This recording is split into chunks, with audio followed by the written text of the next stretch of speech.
Well, it's election season in Karnataka, very interesting times as well. And what is going to be interesting also is the elected representatives going with the report cards to people as to what they have done, not just for the constituency, also for Karnataka.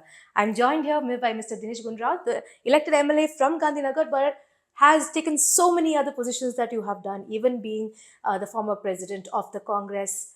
And you've been the troubleshooter for many other states as well. But Karnataka elections, what are the issues that you see? Because Gandhinagar is a constituency in Bangalore city, and the issues that talk about infrastructure, water, what are the things that you are presenting to your people and saying that this is what the government failed in doing and this is what you have done despite shortage of funds? See, the infrastructure of Bangalore has been in a very bad state for the last 2 3 years, and it's only now that when the elections are coming close, some work is happening. But there's been total neglect of Bangalore city by the government in terms of consultation, discussions, what needs to be done, what is the vision for Bangalore, how do we develop it, what is the idea for the next 10 years. Nothing has been done. There's been no interaction. Their only focus has been on trying to somehow postpone the BBMP elections and come out with projects where they can make money. To earn their commissions, projects are being made, and definitely there's been a lot of partisanship in terms of the way money has been allocated. BJP MLAs get 5 times the amount that the Congress MLAs get. Government as such, I think, has really failed to take up big projects. We see the Hebal flyover or the access to Bangalore North is a huge problem today. Has not Nothing has been done. Only now, after the fag end of their government, they've initiated something. When we wanted to do something, when our government was there, they stopped the projects. They stalled the projects. They protested against the projects. Peripheral road, nothing has happened. Suburban rail, nothing has moved. Just it's on paper, and no new major flyovers, major work. There's the metro work is going on. So there's been no proper planning or discussions on how to uh, grow Bangalore. And unfortunately, the chief minister is holding the portfolio of Bangalore city. He doesn't meet anybody. He doesn't talk to the city MLAs. There is no local authority, and it's ad hocism. And he is busy with so many other things that he hardly gives any sort of quality time or attention for the city. Recently, when the chief minister was on CNN News 18, he talked about the state being in a deficit when it was given when the BJP took over, and he has brought in 13,000 crores more additionally, making it a more surplus budget this time. He's talking about bringing in more investments as well. Where do you see is the mismatch? See, the in terms of the financial status of the of our state, it's we are in a bad position in terms of fighting for Karnataka's rights. They have not done it. GST contribution, tax contribution from Karnataka to center is very high, but what we get back is very less. And we no special grant has been given to Karnataka Even in the union budget? from the union budget, because most of the money has to come from the center. So our tax devolution is less. Our special grants have been totally removed. So we've not got anything substantial from the center. Right. And though our contribution is very high in terms of taxes that we give to center, but if you look at compared to other states, compared to Maharashtra, compared to say even Tamil Nadu, we are even losing out compared to our own neighborhood. So brand Bangalore is affected? I think entire state has been affected, no, and our budgets have gone deficit. It's a deficit state now. When Siddaramaiah was there, it was a surplus state. Ours was a revenue surplus state. That is what he said Now, that now it is a not. revenue deficit state. So we are suffering. Though Nirmala Sitharaman is an MP from Karnataka and she is a finance minister, even what was recommended by the Finance Commission to Karnataka has special funds because of the way tax is being devolved to Karnataka. Since we are getting less, so they came out with a special grant for Karnataka, which was recommended by the Finance Commission. But Nirmala Sitharaman cancelled it. Almost 5,000 crores last year. She cancelled it. And our MPs don't speak one word.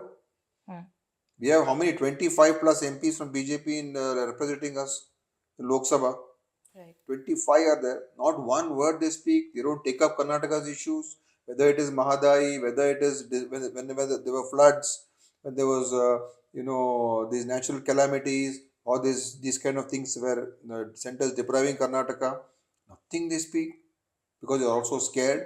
So we are actually getting a stepmotherly treatment. I don't know where is the double engine Sarkar. There's I, no double engine only. another bill that they're looking which is the halal certification bill. What do you have to say on that? See, these are all bills which are of really not such great significance, but they want to make these things very important. It's never been an issue for anybody so far, right? Nobody has ever spoken about this. But nothing should be imposed on any. Suppose it's a restaurant and it wants to serve meat without halal certification. That's up to the restaurant. I don't think you can enforce a restaurant to say you must have halal certification. So it's left to the choice of the customers. But these are not important issues. But for BJP, they want these kind of issues to divide and to communalize. Hmm. If we listen to many of the leaders speak, they are only talking about hijab issue, halal issue, Tippu versus Savarkar, these kind of unnecessary things because they have failed in development. They have failed in giving good governance. They are the most corrupt government in I think in the country today, and it's known all over that this government is not even functioning properly. The ministers, chief minister, all of them are like doing their own things. So to divert their attention, these all things are being used. I don't think these are very serious issues. You raised the issue of Tipu and Savarkar, which is my next question, because that is what the BJP state president said. It's not going to be a BJP Congress fight. What does he mean? I don't understand that. First of all, Savarkar is not from Karnataka. Tipu is a pride of Karnataka. But what is how is this going to become Tipu versus Savarkar? In what way? So the only problem, the problem with BJP is he himself has said that the state president has said that let us not talk about development, let us not talk about roads and bridges and other works. Let us talk about all these communal subjects about this halal and hijab and Love jihad. love jihad. Well, let's talk about all that. He himself is saying. So look at the approach they have. What about people's issues, people's lives, jobs, unemployment, salaries, economic problems that they're facing?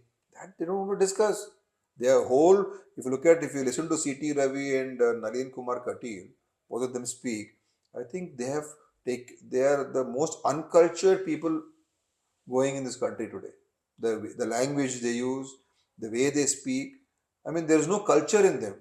So what is the point of talking about Hindutva and all that which they talk so proudly when they speak in such an uncultured manner? What do you have to say about Mr. Kumaraswamy's comment about a Brahmin being made a chief minister by the BJP? And I pose this question to your father himself was a chief minister.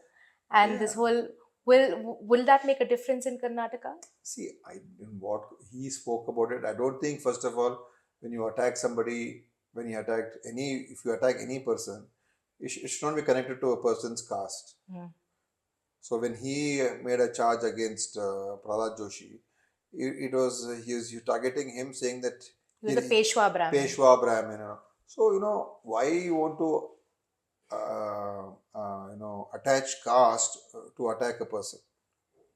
You can target him on his performance, on his what he's done, or what kind of politics he's doing, and issues. You can't say on some naming a caste and saying that he's like this. So I think that is something which is not correct as far as I can say. That is not that's not the language that a senior leader like Kumaraswamy should be using.